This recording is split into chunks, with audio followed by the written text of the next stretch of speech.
Hey everyone, welcome back to another episode of the Millionaire Real Estate Agent Podcast. I'm Jason Abrams, and this is the place where we lift the curtain on the world of real estate like never before. Every week, I sit down with visionaries, pirates, and mavericks. We're here to document, demonstrate, and most importantly, demystify their game-changing models and systems. What secrets propel them to the top? And how are they living their dreams? This is about passion, it's about strategy, but above all, it's about real, tangible success. So buckle up and let's dive in. This is the Millionaire Real Estate Agent Podcast.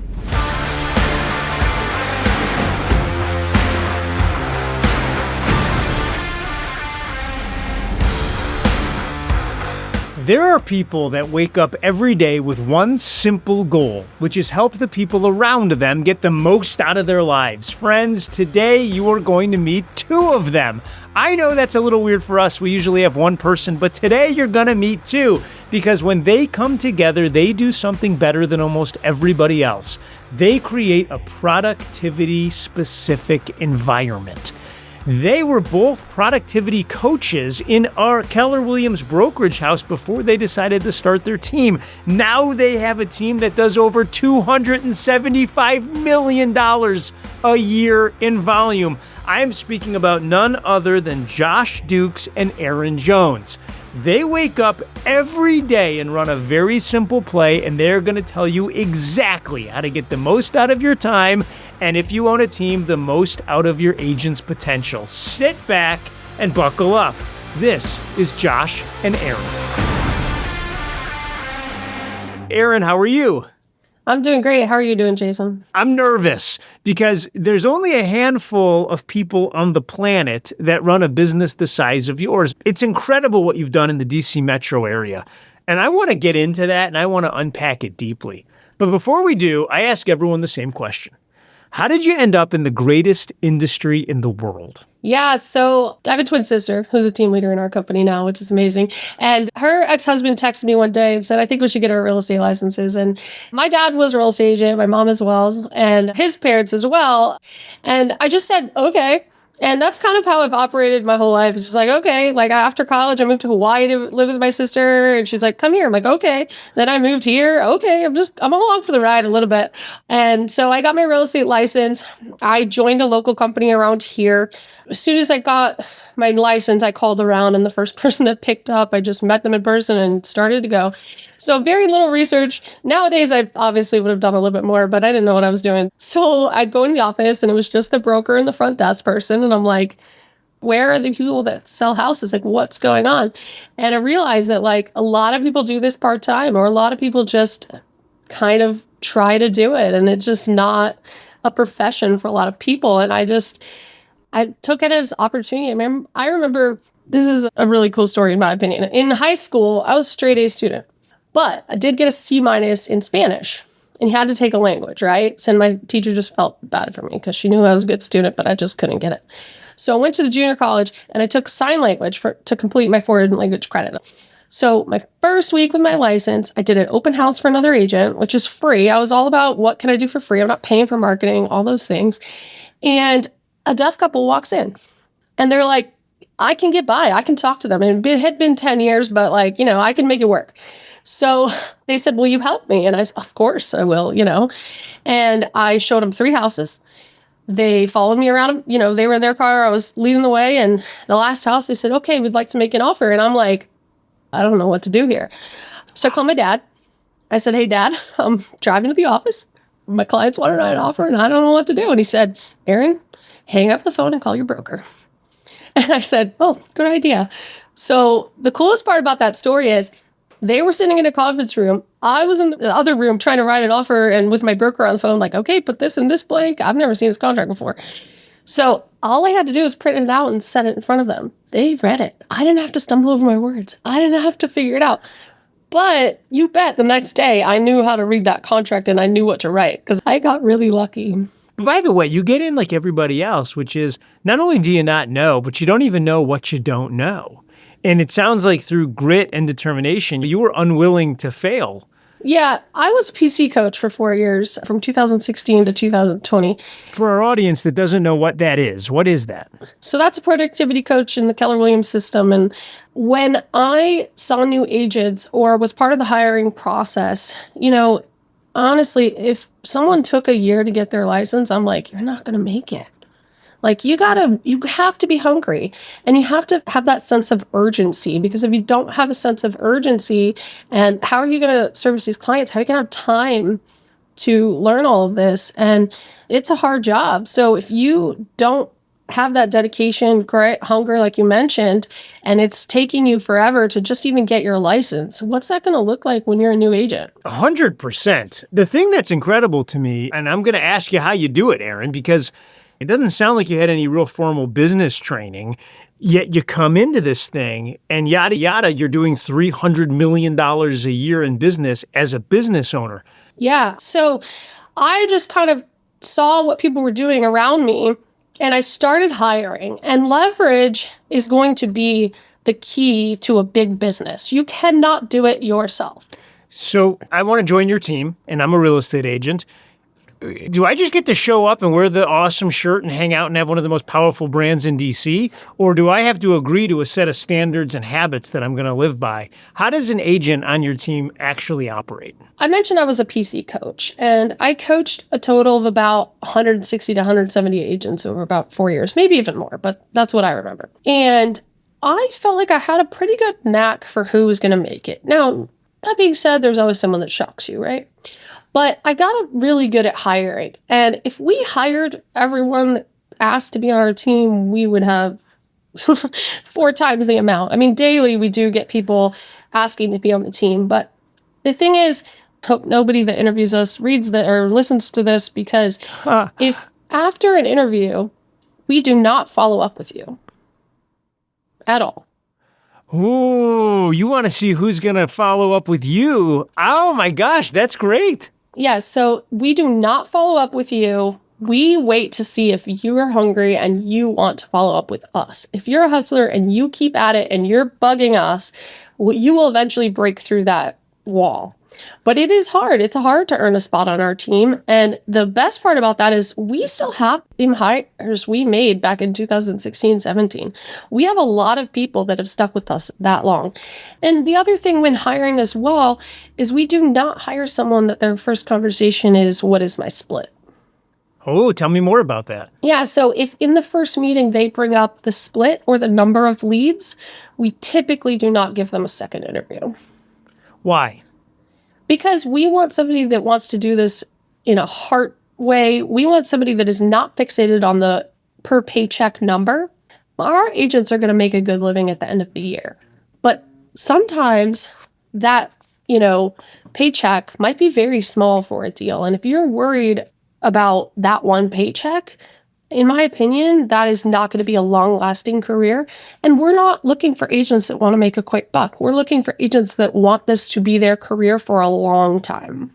There's this thinking in the industry right now that if I own a real estate team, I have to give them leads. That the only value, or one of the key pieces of value that they're going to get from me, are leads. How do you think about that? I find that is a big limiting belief, in my opinion, actually. A lot of people come to us and they want to know how to build a big team or how to start a mini team or, take their business from a solo agent to a team. And we talk to people about that a lot. And the first thing they say is, how do you provide leads for these agents? And when I say, really, we don't, they're a little bit shocked. And I'm not saying we don't. Of course, we have lead sources at this point. We have a lot of online lead sources. We have an ISA.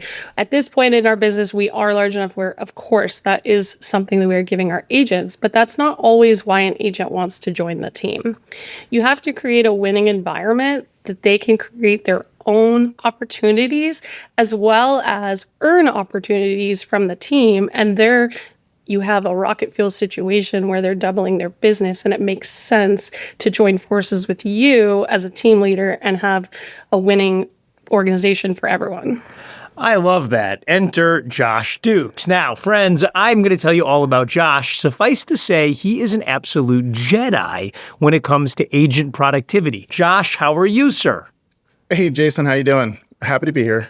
It's an honor to have you. So, Josh, this idea of I'm going to have a team and we're going to specialize in making our agents learn how to fish and be productive and then offset that with our business as opposed to lead with the business we're giving them is a really interesting one to me. Walk us through and tell me exactly how you make agents productive. We bring folks in and we set them up immediately on a 30, 60, 90 plan, which is a jump start to their success. And really what we do is we make it very clear what the expectations are. The expectations the first 30 days, which is mostly like, more paperwork. Wait a second. The listeners of this show want specifics, my friend. So when you say 30, 60, 90, you mean the first 30 days, the next 30 days, and then the final 30 days after that to get to 90. That's right. Walk me through exactly what happens in the first 30 days. All right. So the first 30 days, they're going to come in, they're going to meet we have a director of agent services, and they're going to get, their Google Meet account set up. They're going to get their email set up. They're going to get all those, the things that aren't too sexy. You know what I mean? So they're going to get all those things done. At the same time, in that first 30 days, we're going to set up their 135, which is their GPS. And we're going to make sure that they have very clear, concise goals. They're also going to get paired with a team leader. The team leader is going to sit with them, and once we develop the 135, they're going to then start to work through the accountability points in that first 30 days. Perfect. Let's dig into this 135. Friends, if you're new to the show, the 135 is a time management tool, and it talks about the one central goal, the 3 strategies, and then the 5 things you would do within each strategy to make sure that it happens. It's a 1-page document that helps govern how people operate. How do you help them figure out what their one goal is for the year? Well, we normally like to back them into it. So we normally start with, as Simon Sinek says, we start with why. Why are we here? Why are we doing these things? And, we get a myriad of answers, but a lot of times it focuses around a couple things. They're either doing it for their family, they're doing it because they have lofty goals to ascend into the real estate business, or, it's a mixture of those couple things, right? So we start with the why. Once we identify the why, we understand how many units or families that they have to serve to be able to reach that goal. And so, we just don't pull an arbitrary number out of the air. So they're saying, I want to live this bigger life and I want to do these things with my family. And ultimately that means I need money in my business to fund my life. So they're kind of coming up with a total number that they'd like to walk away with. And then you're helping them back into the number of units and families they need to serve to do that. Is that right? Yeah, exactly. And we'll work off of the average sales price in our area. And then we also take a look at the metrics that actually belong on our team because, our average sales price from our market centers, sales price is a little bit different. Okay, so walk me through it. I mean, pretend I'm a new agent and let's just play the game. What do they usually tell you? And I know it's all over the board, but on average, how much do they want to make that first year? All right, so the magic number always is, I want to make $100,000, right? Like, I know you knew that was coming. So I want to make $100,000 and using your math, and by the way, friends, all commissions are negotiable. They're going to be different everywhere, all over the planet. How many families do I need to serve based on your team's average sales price? Right. So based off our average sales price, and we don't have to go into all the back office math or whatever, but normally for somebody to attain about $100,000 on our team with the different types of incentivizations we have, it's normally going to be around 15 units. Perfect. So if I'm building a plan to go out and try to sell 15 units, what are the key components of that plan? Is it activity-based? So really, yes. One of the things we always say is that follow the activities and the money will come. And so the activities is really, it's the cornerstone of any real estate agent trying to get off the ground, right? And it doesn't matter. It doesn't matter if they're new or if they're already in the business and they're coming into the team. So we really focus down on the activities. Now, the activities for us are based around a couple key points. Key point number 1, open houses. We're a heavy listing team, so we like to really push open houses. We know that if we get an open house, right, we should be getting 2 pieces of business off of that at least, right? So we're looking for the buyer and the seller off of the listing that we get and then the open houses that we're running. We are a big open house team. We do a lot of open houses. We have good turnouts. I would say about 50% of our contracts actually come from open houses. Get out of here. Yes. Really? Yes. And that doesn't mean that agent that's hosting is always writing. It just means that the buyer that is writing an offer came through one of our open houses more than 50% of the time. Can you help me understand then? Can you walk me through how you think about doing an open house? Because that's an astounding number. What's step one? Step one is going to be make sure the marketing's on point with what the house looks like. So we have a staging team, and staging is not just furniture. Do all the switchblades have covers? Is everything clean? Is everything ready for a buyer to walk in and say, I can move in and I can take a shower today, right? Now, and of course, I always tell my agents too, we don't always have to list pretty houses, but when they are pretty, they're going to get top dollar. So it's first and foremost, how do we look online? What are our ads showing these potential buyers? What are they going to see when they get there? And then not let them down when they come. But open houses are really important because a lot of agents, if you're a single agent out there and you've got more than one client, maybe that client wants to go see a house and you're not available, right? So we open the house Friday, Saturday, Sunday, available for anyone to tour. So can they come and tour the house? Low pressure. They didn't have to sign with somebody they didn't know yet. Can they get to know our agents and maybe make that connection? So our agents are really trained to convert at an open house. And then, of course, follow-up plans from there and really make sure that they set the appointment at the open house. If you're setting the appointment at the open house, you are going to convert that buyer. It's interesting to me, Friday, Saturday, and Sunday. Talk to me about timing. What times of these days, and is it really effective? It is. And I find that the most serious buyers that are going to write an offer are going to attend that Friday night open house. People that come on Saturday are going to be people that are just starting their search. They might fall in love with that house, but they're probably not quite ready. They don't know what their payment is with the rates, things like that. And then people that come on Sunday are actually other people in the neighborhood that want to see their neighbor's house, which are sellers, right? So they are not neighbors, they are sellers. And where a lot of people fall short is they assume a seller is ready to move in the next 1 to 3 months. A seller is going to sell their house at any time over the next, it used to be 7 to 10 years. Now it could be 12 to 15, right? Because people are staying in their home longer. But those people that live in the neighborhood or live nearby, wanted to see all those upgrades, they are not nosy neighbors. They are sellers. And those are the people that you want.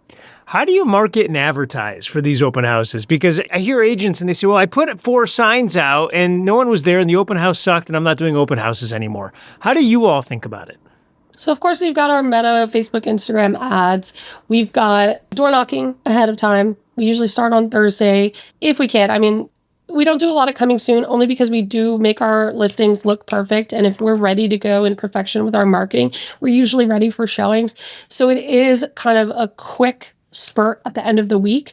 Obviously in the MLS, things like that. We're in a lot of neighborhood groups online as well. So we're kind of putting it out there as much as we possibly can. And then we're going to pepper the neighborhood with signs, of course, right?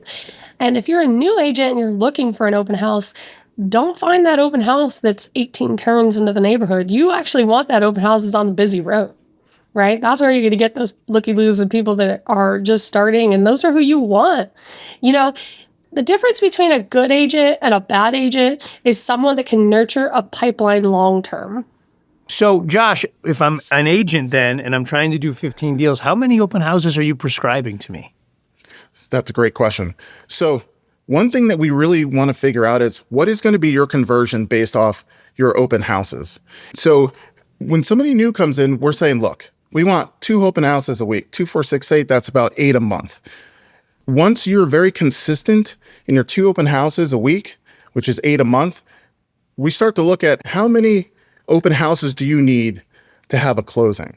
So one of the things that Erin and I looked at back when we were productivity coaches and I was coming up in the business, I was like, I knew that if I did 4 open houses, I'd have 1 closing. So a lot of the coaching with the agents has to do with what does that conversion rate look like? How many open houses do you actually have to do? How many conversations do you have to have?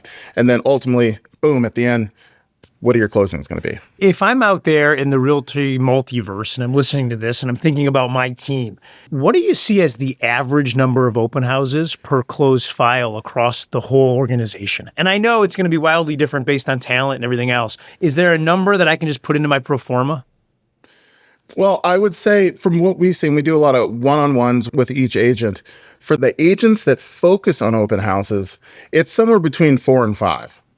Perfect. Okay, so my first action on my GPS is going to be doing 2 open houses on a weekly basis. What's the next action you're going to coach me around? Yeah, so open houses, number 1. With that open house, obviously there's a lot of prep involved and then the follow-up behind it, but open house is 1. The next activity is going to be your sphere of influence, your SOI. I know that we hammer about the SOI, but really that is the creme de la creme, if you will, right, of business. So we're all about the sphere of influence. And what we do in that first 30 days is we talk about social media, because your sphere lives in your social media. And so we do a social media check. Let's go through all your social media. Let's see what's in there. Let's see if you're portraying the right, message. So we go through social media for the sphere. Number two, we talk about your past. Real estate normally is in your first career. So we're looking back. We're like, where did you come from? Okay. Where did you grow up? Right. We're going back through all that to start digging through the diamonds in the backyard. So that's number two. And then the other part of the sphere is going to be your spouse and then the people that they have contact with, which is going 3 deep, right? And so those are kind of the 3 cornerstones of getting set up in the first 30 days for your sphere. And is my goal as I'm doing this to be building out the database? Is that why I'm going back? Am I trying to compile all this data so I have the list? And if that's the case, how many people am I shooting for? I mean, I know the answer for you is always as many as you can, but when you're coaching a new agent on the team, what's the goal? Well, first off, you said the D word. I mean, I got a little shaky about that, the database. Yeah, James Carville said, it's the economy stupid. Well, it's the database stupid, right? It's like you got to get in the database. So what we do is we tell folks, we want you to have, on a weekly basis, we want 50 conversations. Out of those 50 conversations, and actually, Jason, let me back up. The first 30 days, we actually say 20, because we're bringing this new person in. We're like, hey, it's a nice, steady, rise on the conversations. We start with 20. Once we move into the 60-day, we bump it to 30. And then by the time we're at our 90, we're up to 50. So that's ultimately where we're going. If I do an open house and I meet somebody and we talk real estate, do I get to count that as a conversation? Absolutely. I think this is brilliant, by the way. The on-ramp, which is you're going to do 20 on a daily basis. Is that 5 days a week? So we don't actually specify. You have a 7-day calendar, because we all know that everybody came in to real estate to be entrepreneurs. I work when I want. So what we do is we specify, look, it's a 7-day work week. We don't care when you get it done, but you got to get it done. Well, so ultimately, and I'm just playing the game here, if I'm doing 20 contacts a week for my first 30 days in the business, I'm at 80 contacts over the course of that 30 days. And then this is going to ramp up, because in the second, I'm going to be at 120. And now all of a sudden, when you look up at 50, I'm going to be at 200 on a monthly basis. And then I'm assuming after 90 days, that kind of goes on forever. Is that right? Yeah, that's correct. Yeah. The idea is to on-ramp and then stay, right? And the thing is this, we all know that when we start something, we're all excited. We're like, yeah, I'm ready. I'll do this. And then after 90 days or 120 days, you're kind of like, oh man, this is now a job. So what we do is we have weekly one-on-ones with each agent to check in with them and to make sure that they're continuing their contact load, continuing their focus. And also we will bring up the 135 and we'll say, hey, how are we doing? Let's take a look. Are we still on track? Does this still make sense? So when I think about tracking my contacts in this way, I always think, just like joining a gym, right? Like I'm all full of it, like you say, on the first week. Making 20 contacts a week for that first month is no problem. But then I start to run out of people that I know to talk to in month 2 and 3. How do you solve for that, Josh? That's great. It's so funny because when we live our life, we actually have so many opportunities to come in contact with people, but we're not trained to see it. So the first couple of months, yeah, it's like, okay, great, I'm going to make these contacts. I have a sphere, blah, blah, blah. You start blowing through your sphere and you're like, what's going on? Where am I getting the rest of these contacts from? Now, the majority of them, number one, why we push open houses, but it's not just the open house. It's like the door knocking before it. It's the follow-up after, but it's also the social media outreach after. So the conversations don't necessarily have to just be like, hey, I'm shaking your hand, how are you? It can be on many different mediums and many different levels. And that's how you continue to feed that conversation load. And I know it's going to base totally on skill set. I understand that completely. But if I'm a newer agent onto the team and I'm tracking my conversations, ultimately I'm working towards a number of closings per conversation ratio so that I understand how many discussions I need to have. What can you tell us about your experience and what you've seen as far as what that number is? We had Ben Kinney on the episode who said, I did 100 contacts a day. I knew by the time I got to 56, I was going to have an appointment. I thought that was a great way to think about it. How do you think about it, Josh? So I put them in different buckets because the different conversations come at different times and have different, I would say, emphasis on the wrong syllable. You know what I'm saying? So, so the buckets I think about is the catch up. So the catch up conversation, which is just with somebody in your sphere, you're literally just wanting to have a conversation with them when they, you'll sneak real estate in there anyway. Those conversations tend to be, you need at least 50 to 75 of those before you're going to get an actual appointment, because those are, I don't want to say they're low conversion conversations, but they kind of are. You're keeping yourself relevant in their life, as opposed to other conversations where you're looking for the low hanging fruit. You're having conversations with a for sale by owner or somebody that has come to an open house and has already raised their hand to say that I am interested. Those conversations, I would say it's 1 in 10, 1 in 15 that you end up converting those. Yeah, I think that's right. And by the way, I think it's right because math, right? When you think about the catch-up call, Josh, which I love how you say that, you got 380 million people in the U.S. and 4 million sales annually. So it guarantees the fact that it's going to take talking to more people if you're just talking to randoms. But when you're talking to people that have specifically raised their hand, this is when it goes to 1 in 10 or 1 in 15. And I want to ask you about that group specifically. That group is almost a little scarier for a newer agent than just gosh, a little bit. So how do you help them work past that fear as an organization? I shouldn't even say because we talk about this all the time. Our big thing is we know it's not as scary when your why is in alignment of why you're doing what you're doing. So again, I think I'll just bring us back to that one-on-one coaching conversation on a weekly basis, the accountability, where we get them past door knocking, which is another scary one that people don't like to do, by reminding them of why they're doing what they're doing. We find that when the why is in alignment with your activities, you're unstoppable. They're in alignment and they're strong. So we get them past that by, reminding them why. Number 2, by prepping them. And number 3, by having them role play on a weekly basis that gets them comfortable with those conversations. Because I'm sure you'd agree with me, which is a tie down, which we use in role play. I'm sure you'd agree with me that when you practice and you prep, your confidence comes out and your conversion goes through the roof. And so that's why we have that role play, which we do it every week. And that is something that everybody needs to attend on a weekly basis. What else happens on a weekly basis? On Mondays, we have something called morning coffee. Morning coffee, hey, it's a virtual water cooler. We're just there to catch up and we kind of talk about what happened over the weekend. Sometimes that's nothing to do with business, but it has to do with our culture. So we do morning coffee on Mondays. Then come Wednesday, we have role play. We will sit down. We do a couple different versions of it. Sometimes we'll do a contest, but a lot of it has to do with what makes sense to talk about this week or what are agents struggling with currently. So, if we're having a large amount of folks having conversations with people that, I just want to put my home search on pause because of the federal government and everything that's going on. We're like, okay, let's talk about it. Let's come up with it. Let's practice it. So we do that on Wednesday. After Wednesday, we do a team lead generation hour. Now, Jason, we know that you lead generate more than 1 hour. Okay. So 1 hour seems ridiculous, but it really just has to do with reminding folks, hey, this needs to be something that we do all the time. So it's on the schedule. We do it together. It's kind of a team bonding thing and we roll from there. On Thursdays, we have a team meeting. The team meeting is all about us coming together and going through the market. We do something called news you can use, which is anybody can bring whatever they want to the table. Hey, I found out there's some crazy lockbox in Northern Virginia that, only opens between 9 and 9:15. That's news I could use, right? So we do stuff like that. We go through, we celebrate folks.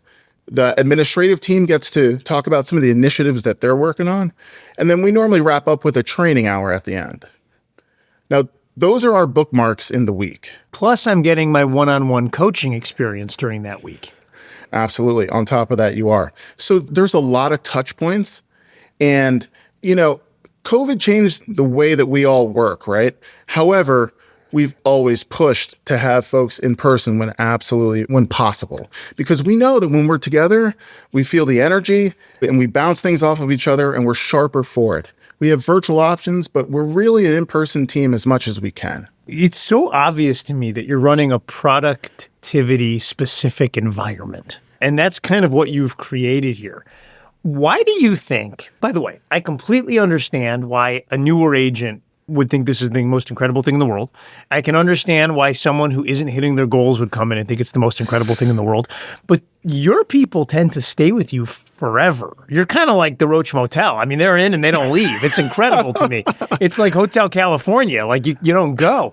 But I would think that people would wake up 2 years later and discount what you're bringing to the table and say, I'm crushing it. Because people tend to forget about why they're crushing it. How are you so effective in keeping the folks for so long? That's a great question. And we talk about this a lot. One of the things I think we're able to keep folks around is because we don't run the team specifically because we just want to make money. Okay, it's a business. We get it. It's a business. It needs to make money. And it does. However, if this were gone tomorrow, we would start over again. And it's because we actually truly love it and we love the people that are in it. And so I believe that we've portrayed that the folks on the team are there because they need us just as much as we need them, and that this is a symbiotic relationship. And they're not numbers, even though we are a large, substantial team at this point. Let me break it down a little bit more. So we make sure that we have lots of cultural points throughout the month, right? Number one, we promote folks showing other people's properties, covering for them when they're on vacation. It's not something that you can do. It's something that's required because that's what people do when you have a good, strong culture. We get together for movie night. We did like an inspirational movie night where there was a wrestler that had one leg. He beat everybody's butt by the end. We were high-fiving, scarfing popcorn. It was awesome. So just things like that. And what I will say is that when times are great, culture might not mean so much. When times are bad and the struggle bus has a whole load of people on it, that's when your culture shows up. And that's when you need it the most. And so last year, a lot of people struggled, right? I mean, like the market's been this and that, everything, and we're very proud to say that, we were up 21% last year. And a lot of it had to do with our culture was strong and we held each other together so that we could get through it and then thrive in 25. I love that. Josh, last question for you that I have. Erin's a visionary. There's no question about it. And y'all together are some of the fastest growing real estate professionals that I know in the organization that you're in. What's her superpower? This is an easy question. Erin sees the matrix. And I'm sure if you're not that person, you know somebody that sees the matrix as well, right? Up in your upper echelon, right? So she sees the matrix. She can walk in, everything's zeros and ones, and then the answer's at the end. She's very aware of how to connect not just possibilities, but patterns. And that is definitely her superpower. Are y'all business partners in the organization? You're actually both equity partners. Yes. I mean, we have other auxiliary businesses as well. We do a lot of things together. Okay. Well, so then I want to ask each of you independently. Erin, I'm going to start with you. Gary once told me that the way we split money, let's just pretend we're splitting money 50-50. The work won't always be 50-50. There'll be some days where I'm doing a lot more work and there'll be other days where someone else is. How do you all stay partners even though the effort won't ever be the same? I think whenever you're in relationships with people, whether that's a marriage, a friendship, or anything like that, first and foremost, if you don't have trust in that person, then, you're not sure what they're doing or if they're doing the right thing. And I don't know if you're an Enneagram fan, me and Josh he's a 3, I'm an 8. We have different skill sets. And we definitely trust that we are doing the right thing in our lane. and we know our work ethic. A lot of people, when we first joined forces, they were like, ooh, are you sure you want to go into business with somebody? But the thing is we ran a productivity coaching program together. We've partnered on a lot of different things. We used to door knock back in the day together. It worked really well. But, we've always been bad cop, good cop, and we switch around with that. So we know each other so well that, we weren't worried about that. And the people that truly knew us and been on our journey for this long, they actually said, of course, it's a no-brainer. And we were just waiting for you guys to join forces. So nobody was shocked. And so when you have trust, that other person has your best intentions in mind at all times and the best intentions of our entire organization, then you're trusting that person is going to show up just like you are. And I have no doubt that's what Josh is doing every day. I love that. Josh, if I'm sitting out there and I'm thinking about getting into business with somebody that I know, what advice would you give me? Because you all have done it at an incredibly high level. Coach me for a minute. I got somebody who I think is exceptional. What would you tell me to be thinking about? Again, I would say let's start with why. And then, do you feel like this person sharpens you? Because what you don't want to do is to have a dull moment and pick the wrong person, and you literally are making each other worse. So, I'm saying, why are you doing it? Does this person actually sharpen you, and do you sharpen them? I'm also saying, hey, this is going to be really uncomfortable, but you got to do a financial review. You got to pull the sheets up. You got to see everything. Hey, you got to see the business and the buff. Okay. And ultimately, the fourth thing I would say is if you have a significant other, make sure that they're also on board, because for us, there is a huge power in also our spouses being on board and fully trusting the other side. And so I think it's just, you have to have the tough, brutal conversations up front so that you can then not have to have those brutal conversations when things are unraveling in the end. Yeah, Jason, we actually ran a completely separate financial model for the first year of business, and we kept our separate P&Ls, and we identified areas, we picked them apart. Even before we joined forces, we were picking apart finances, but the first year of our business, we decided to run a separate financial model, and we then audited what happened at the end of the year and made a decision on how to move forward from there. So it wasn't just lump everything in, join forces, and we really methodically went through the financial side of it very specifically and made a decision that worked for us long term. Can you help me walk through that? Because I know that our listeners' ears just perked up. Because I know there's a lot look, real estate agents end up in partnership with each other all the time. Very rarely, though, do they do what you just prescribed, Erin. How did that work? And why was that the route you took? Well, one of the driving factors for that route was because we spent money on wildly different things. So I actually own a staging company as well. We have a 5-person staging staff. We have warehouses, vehicles, people, that sort of stuff. And we wanted to audit where the spending was going, where the income was coming from. And we also had people that had been with our team, between 7 and 10 years, depending on when we started and things like that, brought in different amounts of business and that sort of thing. Josh also, when he started, he was under some mentors that he had a business model with as well. So we had to kind of figure out what was fair and equitable at that point. And luckily, we did really do 50-50 at the end of the day, but we wanted to make sure that there was no resentment. We talked about that word from the beginning. Let's take resentment out of it and let's make decisions that completely remove the possibility that somebody's going to be in resentment. And so if that creeps back in, we squash it immediately. We are very vocal. We talk to each other about everything, or we talk to our spouses about everything. We have quarterly dinners with our spouses and we just hash everything out. And we also have, we'll say, straws or hills we're going to die on. So we have a thing where it's like, is this the hill you're going to die on? And then the other person, that's kind of how we check the other person to say, hey, this is my lane, stay out of it. And as soon as we say that, they know either fight for it because it's important or back down. And I know Erin's got it. I think that's brilliant. So last question on that year that you spent running independently, and then you're tracking the dollars from a process standpoint. If I'm someone out there that the process doesn't come naturally to me, when you took a step back at the end of the year and you looked at the P&Ls, how did you analyze it? What were you looking for? if I'm being completely frank, we had to really dial in the P&L. We wouldn't have the same tracking at that point, right? He had it from an accountant perspective, but he didn't have it from a real estate. He knew he got his taxes done. He knew the profit. He knew all that stuff at the end of the year, but he was a little lagging behind. Whereas, I was lagging behind on other things. And, I spent more too. My spending was out of control. So there was a lot of things that we had to figure out.